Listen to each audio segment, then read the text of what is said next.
Guys, it is now time for the final video on the playlist. Here we go. The gap between Umamusume endings is insane. All right, let's check this out. Here we go. I always love watching these anime, kind of comparisons, breakdowns, and things like that. It is a multimedia franchise after all, exactly. And speaking of multimedia franchises, we have different kinds of animes, even within the anime side of things, right? We obviously have the Pretty Derby stuff. We got, well, season 1, season 2, season 3.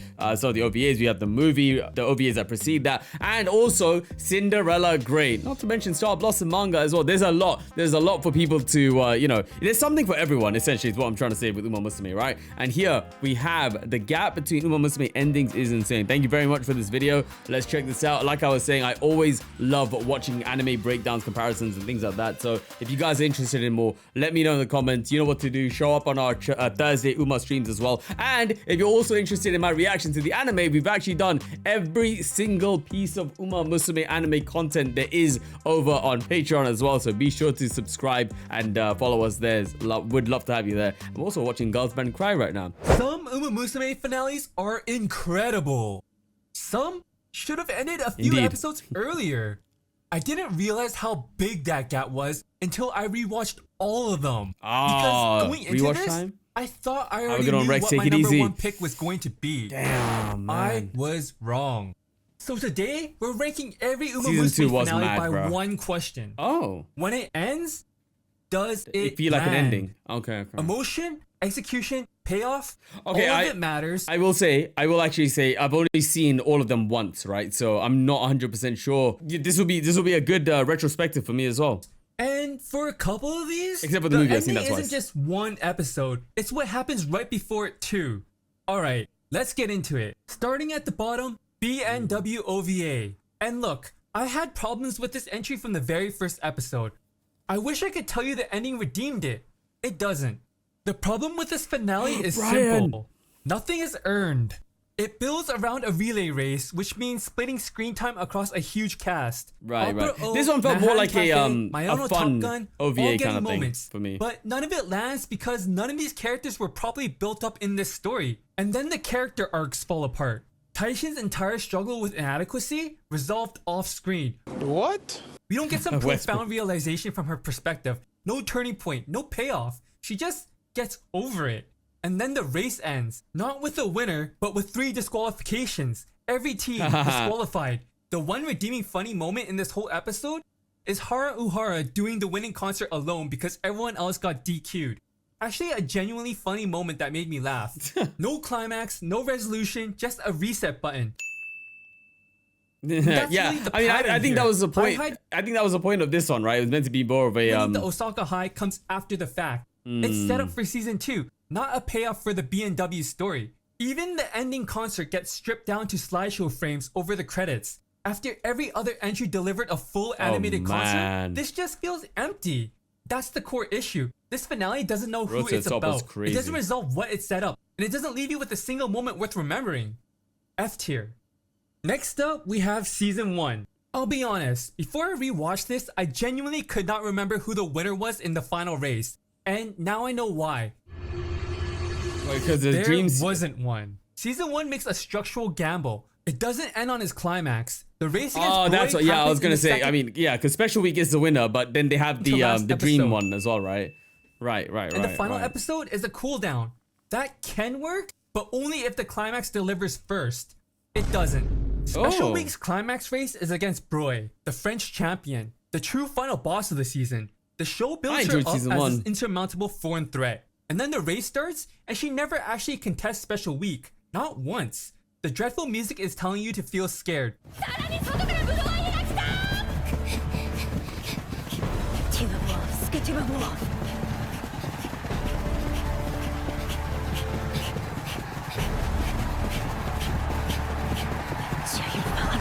But the race itself is showing you nothing to be scared of. Broy begins her spurt. The moment that's supposed to flip the race, and Special Week's lead only gets wider. The threat never materializes. If your final boss never feels dangerous, your finale was already lost. And then the finale, the actual last episode. I think there is another thing that obviously Umamusume has to deal with is the fact that they have to, it's real life results, right? I wonder, maybe you guys will know, it's obviously because I don't know much about the real races unless we watch them on stream and stuff, but has there ever been a time where, you know, the contention is different in the anime than it is in real life. Like, you know, in here, for example, like could they have made Broye actually like go past Special Week, or is that like, no, they wouldn't do that. Like Special Week was, if Special Week was leading IRL for the entire race, then that's not happening in the anime as well. It's interesting, right? So there are some genuinely warm moments. The trainer reminiscing about how Spica came together, Teo trolling Rudolph, Gold Ship being Gold Ship. I smiled. It's comfortable. But then the race, and I still can't believe this happened. 20 racers all crossing the finish line at the same time. No winner, just everyone ties. I'm not even a Special Week fan, and even I think Side Games did her dirty. This was supposed to be her moment. Her entire arc built towards this promise with Suzuka, and the show couldn't even give them a proper duel. Instead, everyone gets a participation trophy. It feels like Side Games wanted everyone to leave happy. Instead, I left the season feeling completely unfulfilled. D tier. Sped deserved better. Now we've come to season 3. That is how I was seeing it as well, finally. Yeah, agreed. This one hurts to talk about because you already know how I feel about Kita-san Black. My channel is literally named after her. And as much as my bias wants to put this in S tier, I'd be lying to you if I did. Here's what I'll give it first, because it deserves credit before critique. Season 3 made a brave thematic choice. Instead of going back to the injury trope, which Season 1 touched on, and Season 2 built its entire emotional foundation on, Season 3 decided to explore something different. Aging, decline, the feeling of knowing your best days might already be behind you. And Gold Ship making me cry, more bro. interesting on paper. It's something everyone eventually faces. It's more universal, more honest, and frankly, more original than retreading the injury arc for a third time. I respect that choice. But here's the reality. An aging racer just doesn't hit as hard as an underdog comeback story. That's not a criticism of the writing. That's just the emotional math. Watching someone fight through injury after injury and still find a way to win is a different kind of beast. You know what? It's actually it's so fun. It's so crazy that he brings this up here, yeah? I get where he's coming from, especially because we haven't spent as much time with Kita-san Black for her to age, right? But that is why I teared up for Gold Ship's retirement. It came out of nowhere. By the way, right? Like season 1, 2, and up to 3 at this point, I hadn't teared up. Obviously, Suzuka's part was emotional. Obviously, McQueen and Teo emotional. Like I was getting glassy eyed, but I didn't actually just straight up tear up, right? But then all of a sudden Gold Ship announces her retirement, yeah, and I was like, oh my god, the Gold Ship that we've seen from season 1 all the way till now is retiring. That's not a criticism of the writing, that's just the emotional math. Watching someone fight through injury after injury and still find a way to win is a different kind of beast than watching someone gracefully accept the end of their era. Both are valid, but one hits harder, and for a finale, harder matters. And then there's the race itself. Kita-san was a frontrunner IRL. In-game, in the anime. That's who she is. She gets out in front and she stays there. And the anime stays completely faithful to that. I respect it. But frontrunning creates inherently less tension in a finale. Right. There's no catch-up moment. No surge from behind. Yeah, no that's just the nature of it though, isn't close it? The gap. She leads from the start and she leads till the end. And as faithful as that is to the real Kita-san Black, it makes for a finale that never once makes you feel like she might lose. And then the screaming sequence. There's a stretch of the race, maybe 10 seconds, where it's just Kita-san screaming. Asta! Sustained, loud. I understand what they were going for. Raw effort, pushing past your limits, giving everything you've got. But here's what makes this specifically frustrating. Season 3's hook is defined by its masterful use of music as emotional storytelling. The gradual sad song transition. The silence before she says she lost. The heavy drop into the credits.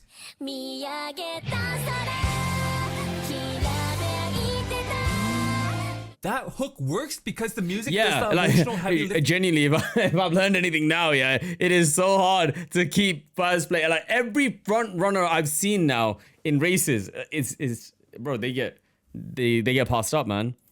Think perfectly. When the show lets the music speak, it hits. When it doesn't, it feels loud instead of powerful. It's not that the screaming moment is terrible in isolation, it's that you know this show knows better. The hook proved they understood exactly how to use music as emotional storytelling, which makes this choice in the finale even more frustrating. The saving grace is a beautiful callback to season 2. A young Kita-san watching Teo perform, dreaming that one day she'll be up there herself. And in season 3's concert, we see Teo in the audience watching Kita-san like a proud mentor. That full circle moment is genuinely heartwarming. It feels like a satisfying end to the Pretty Derby trilogy, which is why this actually landed in B tier. A low B salvaged by a genuinely heartwarming send-off. Next up, Road to the Top. Ooh, and I'll be up front. Top, this entry and I didn't get off to the best start. Oh, the opening episode introduced two rivals without giving either one enough space to land. Ambitious idea, fumbled the execution. But the ending surprised me, because everything the hook set up but couldn't fully deliver on, the finale pays it off. Both rivals, simultaneously, and it works. Going into this race, Top Road is dealing with something every single one of us has felt at some point. Self-doubt. There's a scene of her completely lost in her own head, and Opera O just casually presses a drink against her cheek to snap her out of it. So One cute. small gesture, but it says a lot. The contrast is the entire core of the rivalry. Top Road asks her directly, "Do you ever feel doubt?" And Opera O answers in the most typical Opera O fashion ever. She can't afford to. She has to move forward. Always. And that unlocks something in Top Road. There's even a nice comedic moment right before the race. Opera O slapping Top Road hard on the back as her version of a pep talk. Perfectly on brand. And then the race. The moment that genuinely caught me off guard, and I mean genuinely, was Ayabe. Because right in the middle of this race, the show cuts to Ayabe's perspective, and she's dissociating. A memory of her sister who passed away, her whole reason for running, surfaces in the middle of the race. Yeah, this got me. She's begging This her got sister me. not to go, and her sister tells her she needs to run for the both Ayabe's of them story now. hit And then a hard. shooting star appears in this memory, and Top Road's voice comes through, 綾部さんと一緒に走るのが楽しいです。 reminding Ayabe that she's her rival, and that's what pulls her back. That moment hit me completely out of nowhere, and it pays off something earlier in the episode also. There's a scene where Ayabe tries to pull away from Top Road, tells her that she doesn't need her rivalry, her friendship, any of it. And Top Road pushes back and says that she'll show her that she does. In that memory sequence, Top Road's voice is literally what pulls Ayabe back into the race. 綾部さんの一番のライバルになりたいんです。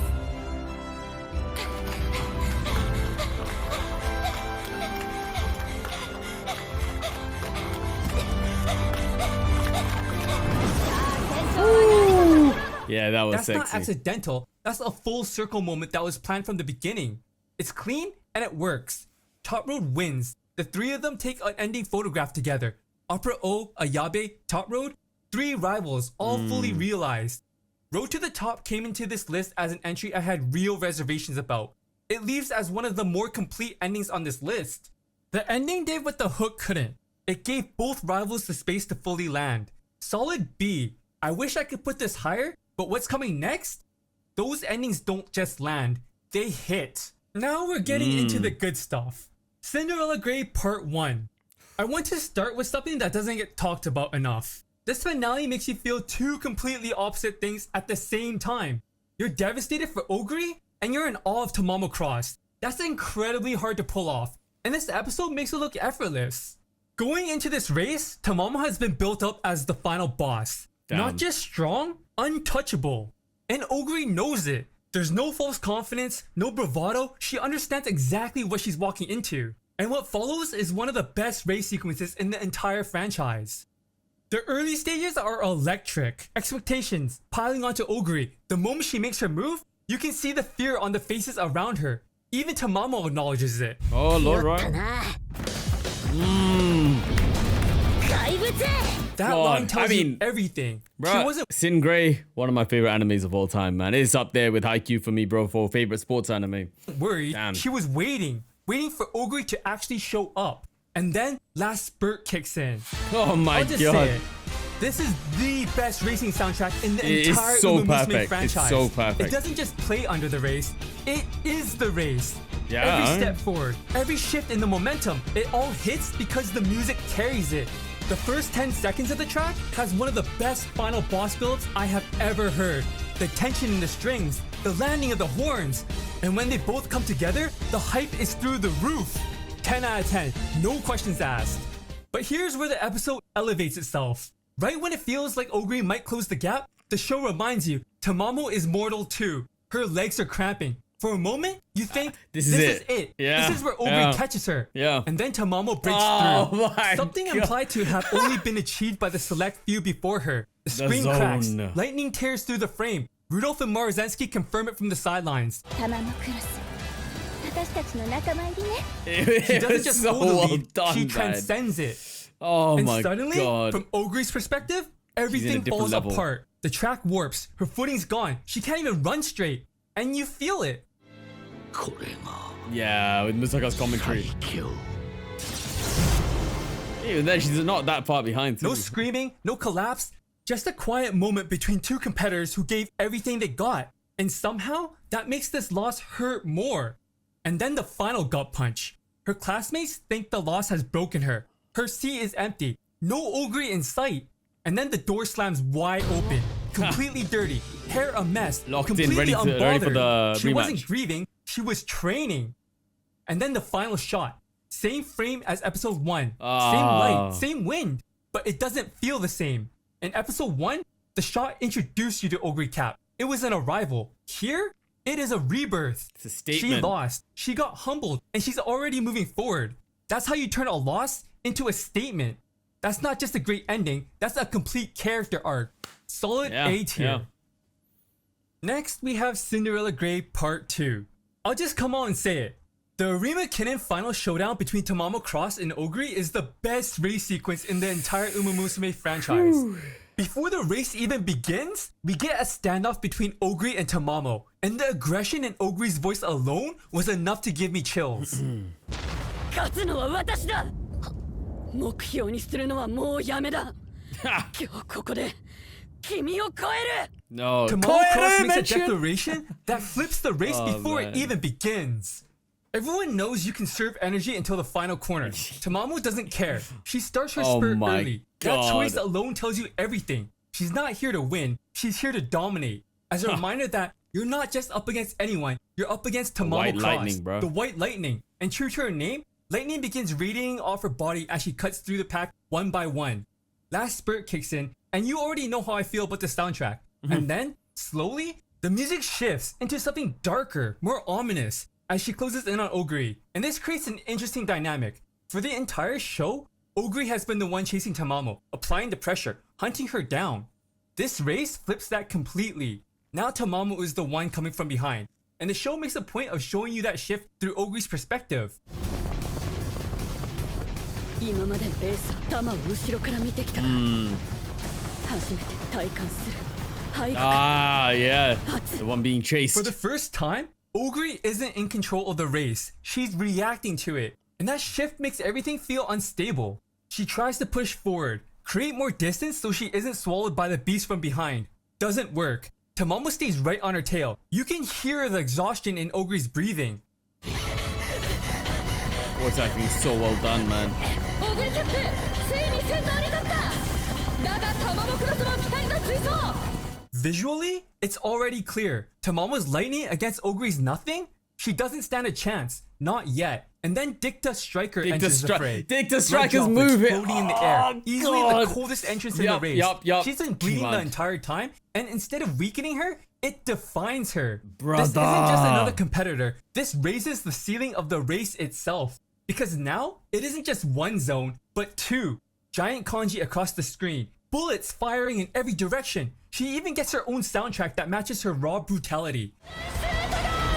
ここで来るんか皇帝スーパー Bruh. カー白い稲妻二つ名をつけられる馬娘は数あれど Now it's a three-way clash. Look Ogre at is the that, only man. one without a zone. No aura, no presence, just effort. aura. And that matters because for the That's funny. first time, she looks outmatched. And then, just for a second, a flash to Ogre's face. Yeah. Black flames flickering in her eyes. here we go. Right as Dicta asks which one of them is the strongest.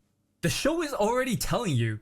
And then the flashback. Ogre as a child, weak legs, watching races on TV, dreaming. Then Katsumatsu, her friends, her trainer, her classmates. Every small moment that brought her here. And between each memory, the sound of glass cracking. Slowly reaching until it shatters. Gray Phantom. This isn't just a power-up. This is the first time Ogre stops chasing and becomes something others have to catch. Black flames erupt across her body. The screen explodes, and then the clash. Black aura against blue. Ogre against Tamamo. Energy colliding as they push forward. Dicta sees it, tries to match it, and can't. You can hear the desperation in her voice. Yeah, she just clawing ran at out of every last steam. drop, She ran out of and blood, coming up bro. Empty. 嘘だろおい Damn. もっと動けよ俺の足 The gap between her and the two in front says everything. They're in a different class. She was never in the race to begin with. It was always Ogre and Tamamo. The race ends, confetti, crowd, resolution, that's it. Peak delivered. And Beautiful. honestly, if this entry ended right here, we'd be having a very different conversation about its It has a But next it doesn't end here. episode Cinderella for Gray Part 2 ends with an epilogue episode focused on Inari 1. Inari 1. And to its credit, it works. The setup is clean, the character is compelling, and you feel the world continuing beyond Ogre. But here's the trade-off. Episode 9 ends on one of the strongest highs in the entire franchise. And episode 10 moves on from it immediately. Not badly, It's just like quickly. a And that shift backdoor doesn't ruin pilot the into, ending, well, but into it the next softens season, the but- impact of what should have been a definitive peak. If this entry ended on episode 9, easy S tier. But dedicating a full episode to the next generation pulls just enough focus away to hold it back. A tier, complete, but not perfect. And now we enter a fan favorite, Season 2. When I first started this video, before the rewatches, man. I was certain this was going to be the #1 pick. It was the finale that stuck with me, the one that hit the hardest, and honestly, it's not hard to see why. Teo's comeback arc is the most complete underdog story in this franchise.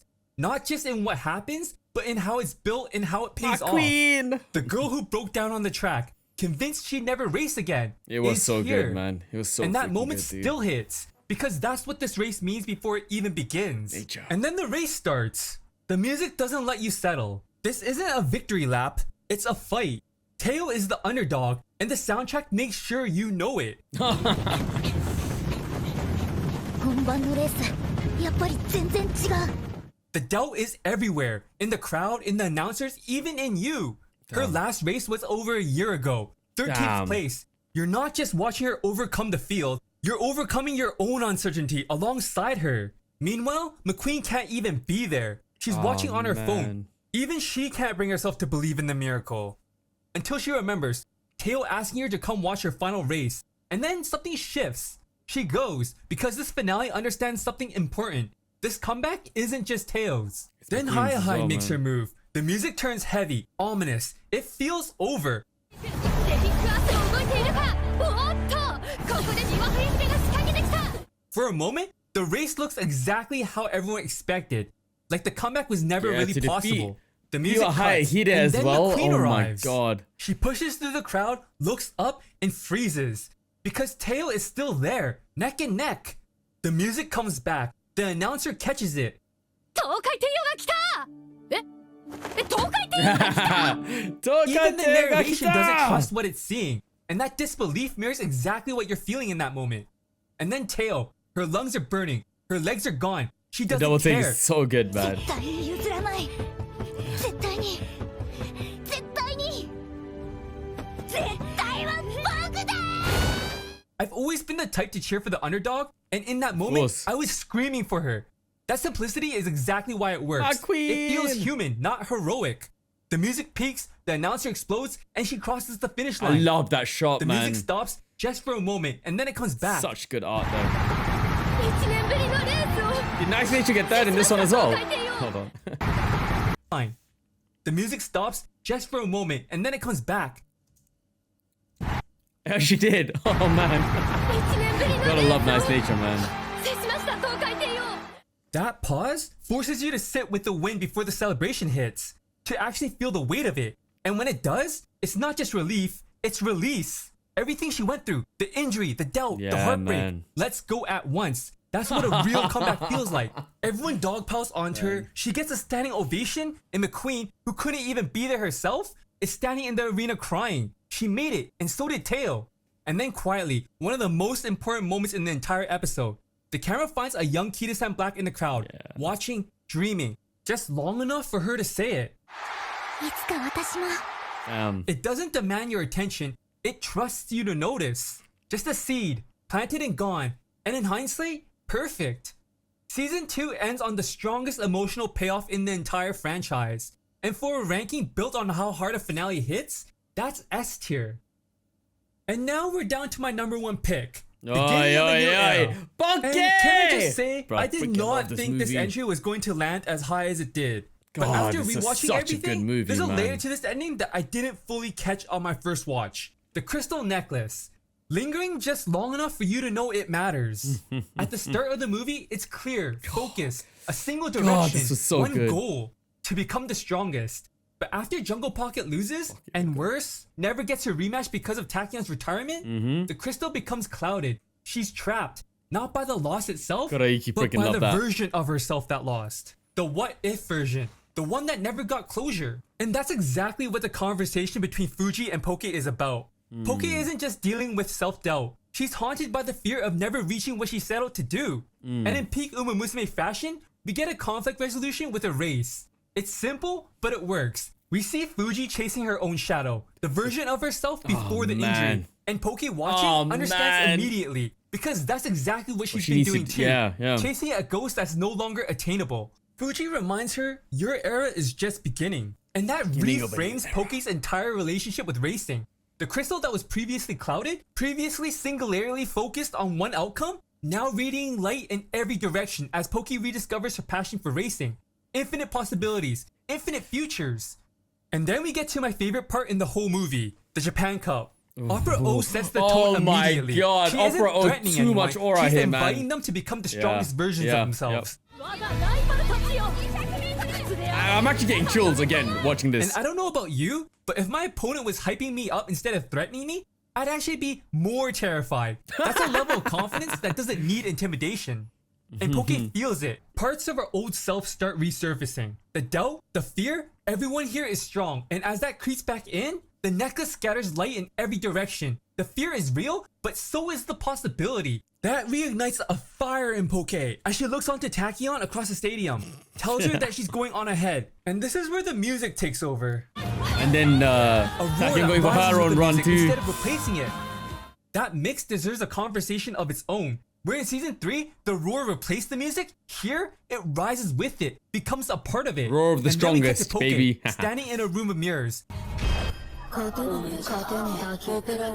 the mix here Dark as well. faces in every reflection, telling her she can't do it, that she'll never be good enough. And then the chorus hits. The build-up earns every second of it.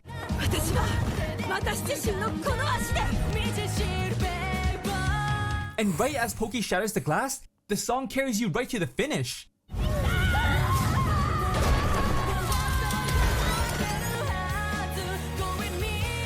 Okay, and this might sound a little corny, but in that moment, I actually felt like I was right there with her. Like I could accomplish anything.